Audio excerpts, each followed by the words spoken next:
When your kids were old enough to be all out on the boat with you, what did you do to keep them entertained? Well, at the point that there were two of them, they always played together, Cool. although sometimes it would start out fun wrestling, and then the boat would lurch and someone's head would smack into something, and then they would be crying and I'd have to separate them. Or we had to have this no wrestling rule, which they didn't like. And I'd say, hey, if I have to separate you, somebody's going in the forecastle and somebody's going on the back deck, and it's raining, so you don't want to be the person out on the back deck.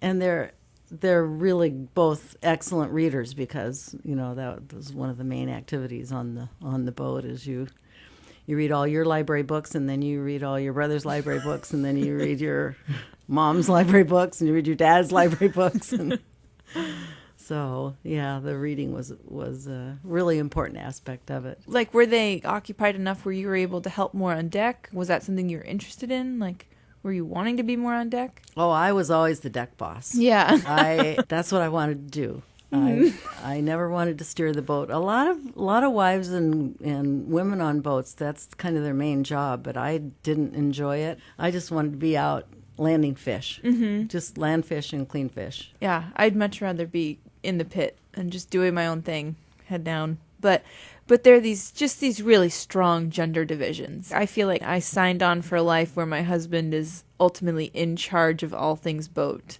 Well, there's a built-in safety thing. When the skipper says, go do this, or I need you to do that right now, you don't stop and say, but I did it last week, so it's your turn to do it now, and it's not fair, and you always, no, it's safety. Yeah.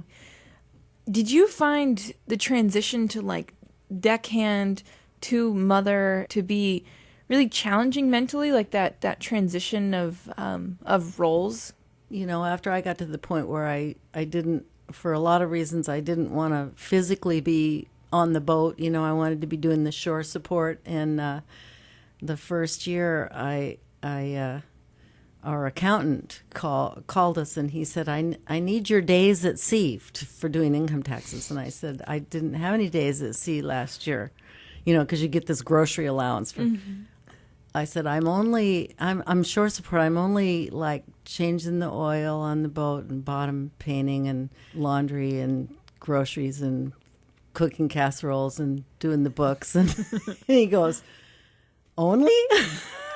Sounds like you're the glue that's holding the operation together. And I went, well, thank you, That is nice. That's a nice reminder. When you're going through it at the time, it's like the days are long, but the years go by fast. And then when your kids are adults, they're thankful that they know how to work hard.